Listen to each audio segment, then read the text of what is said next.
My name is Steve Meyer, and I come from Green Bay, Wisconsin, which is why I worked hard to talk Father into making us green and gold this morning.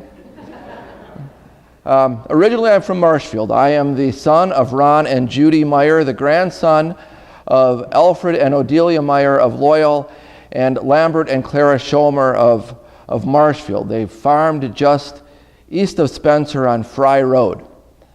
26 years ago, I married Michelle Schellinger of Loyal at the time, the daughter of Mary and Gary Schellinger, just a few blocks from the church here, and the granddaughter of Howard and Virginia Schultz of Wiefkind. If you don't know where Wiefkind is, it's a suburb of Spokeville. And also the granddaughter of George and Marcella Schellinger. We have a way of understanding people and getting to know who they are by linking them to where they're from and whom they're of. So even if you don't know me directly and have never met me, you very likely know someone in my extended family. And that gives you a point of reference. And that's how it is for us. We get to know people by where they're from and to whom they belong. It was even much more so in the ancient world. It was a tribal culture much more than an individualistic culture. So we really understood and knew people by where they were from. They did not even have last names. They were called Joseph of Arimathea, Mary of Magdala, Jesus the Nazarene. We linked people, the entire culture defined them by where they came from and to whom they belonged. It gave them their sense of identity, their value in life, their reason for being. For men, this was not a problem because lineage was passed through the male line. So men always had a place. But for women, this could become problematic, especially for the widows we encounter in our first reading from Elijah and in our gospel. These were women who had been widowed, so they lost their husbands. They were still, however, linked to their family by virtue of the male son, the offspring. Once they lose their only son, they are cast out from the family. They do not belong there anymore. They lose their value, their reason for being, all meaning.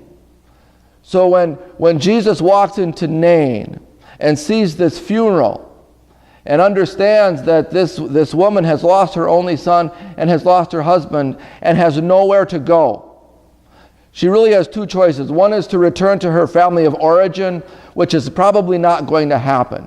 To do so would bring great shame upon all of her family, and her family of origin would need to return the wedding dowry, which they probably couldn't afford to do.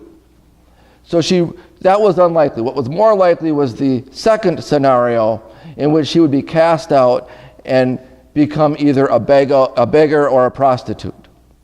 Her life was in shambles. She was threatened. Her very existence, her sense of identity and who she was lost. So in raising this young son of hers from the dead, he gives us that miracle, but even more so, he restores this woman's life. He gives her a place to belong. He returns her identity to her. Now, most of us, as we walk through life, we, in all likelihood, are not going to see someone literally get raised from the dead. But the other half of that is far more relevant to our purposes. Because how many times will we feel lost? How many times will we feel confused by our identity? How many times will we lose track of who we are? But our faith in God, our faith in Christ, keeps calling us back to that place where we belong, to that rootedness in this one communion, God's family. And that's how God works. That's how God works. In 1985, I was invited on Memorial Day weekend up to the Schellinger family cabin on Wintergreen Lake. Beautiful place, wonderful forest in the Chequamegon, lush, thick trees. And I quickly discovered that I had been invited with an ulterior motive. My father is a carpenter, and I had been raised to know how to use the business end of a hammer. I was being invited to help do an extensive renovation on the bathroom. And this was a major upgrade. We were going to a deeper hole in 2 seats. And we worked hard. And on Sunday, we had finished our labor and we rested. And it felt good. 10 days later, a terrible tornado whipped through the area and completely wiped out all of our work. But even more so, it devastated the forest. All of the life, the lushness, the thick trees were gone. And those that remained standing had been stripped of their bark and sucked of their moisture. And it was hard not to stand there in that moment and see the devastation and see the death. It was hard to look at it and not think, this will never be the same. This will never be the same. But a year later, wildflowers, fresh samplings. Another year passed. Everything grew a little higher and a little thicker. And in no time at all, the forest had rejuvenated itself. And there was life again. In all of its richness, in all of its glory, renewal. Because that's how God works. That's how God works in our world, and that's how God works in our lives. Now we gather here today, and Mary and Gary are celebrating 50 years of marriage. 50 years. And we look at that and we ask ourselves, how does anyone do that without being torn asunder by the storms of life? How does that happen? And Mary and Gary have not had a perfect marriage. It's been better than that. It's been a real marriage. And there has been pain and suffering. There has been hurt. Their oldest daughter, for crying out loud, married this. So there is disappointment along the way.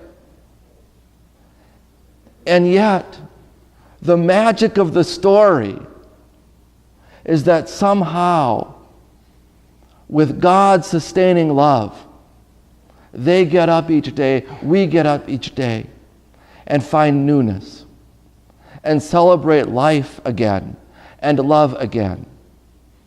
So yes, none of us get to skate through life without a little hurt and sometimes a lot of pain.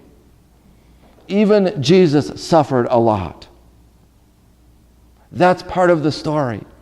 But the true message in our scriptures today, the true message in gathering to celebrate a marriage that has gone 50 years, is that somehow, some way, through the love that is God, the love we share with each other, we're able to welcome a new dawn after the bleak nights. We're able to celebrate that light always conquers darkness, and that love always conquers everything.